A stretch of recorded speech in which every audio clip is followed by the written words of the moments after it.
So much. Well, it's something we have to do. And if you're like me, you despise it. I am talking about laundry. Do you ever start the washer or the dryer, then you forget about it because you get busy, and then you have to rewash the stuff that's in there because it just doesn't smell good anymore. Anyways, this is my constant cycle. Our organizing expert, Brenda Principali, is here now to help us get it together when it comes to the laundry room.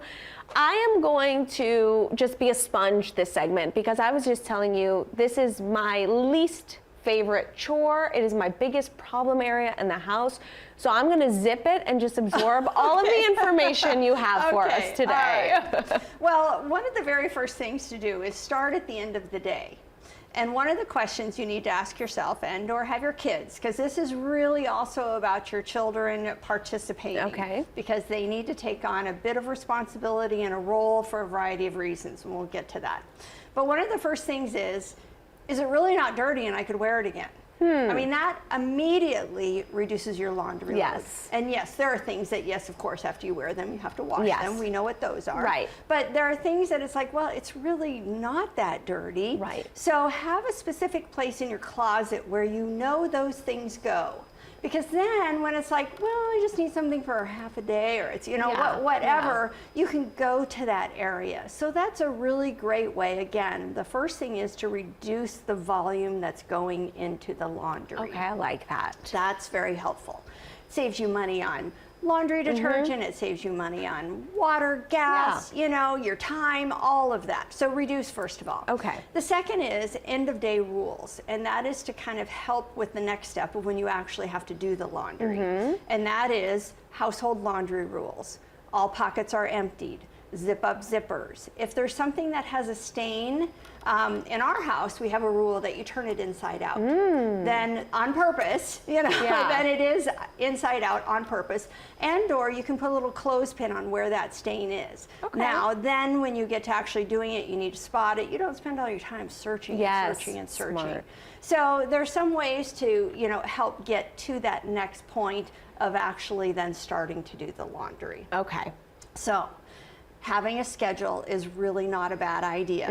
It reduces emergencies. I need this clean for tomorrow. So if everybody knows what those days are that laundry is going to happen, and really coordinate it with things that are happening. Like your kids are in sports and they have practice on Tuesday, do laundry on Wednesday. You know, they have a game on Friday, do laundry on Saturday. So really make sure that you're making it mix in with what is happening and when those clothes get really dirty and have to be washed. And then it's also, you can pick the days that your schedule is not overpacked. Okay, so I like that. That's a really helpful thing. So the next thing is that when it comes to getting things out of the laundry and back into particular homes. Yes. Yeah. You know, toddlers are famous for being able to take things out. So start a little process of them, of helping them put things away. So just even having them learn how to do that, that's a really great thing. The other thing is helpful is having a basket that is for each person or each room that's a different color. So now as you're doing laundry, go ahead and do some of that sorting as you're taking things out, so that now you're not having to take it all in and go to each room and sort through and sort through. So everybody has their own basket. And the other thing that's really great about that is each person has two baskets. One that's for dirty and one that's for clean. Okay. And again, as your kids get older, help them learn the responsibility of putting their own clothes away. So the basket's in their room, it's got all the clean stuff in it, and they need to put it away. Yeah. One of the things that's really helpful with that is that then they know where it is. Yes. So that's a really helpful aspect as well.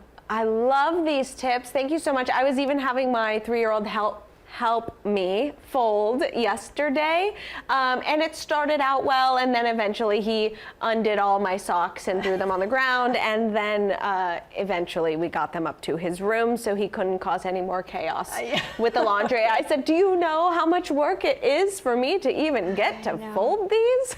Well, you know, and when they participate in it and it's a task that they have to do, they also step back to the very beginning of knowing that as they put things in the laundry, then they're going to have to do it. And it really, really avoids the issue of them throwing it in the laundry because it's going to just magically appear folded in a drawer. So get them involved. All right. Brenda, thank you so much for all the advice. As always, we'll be right back.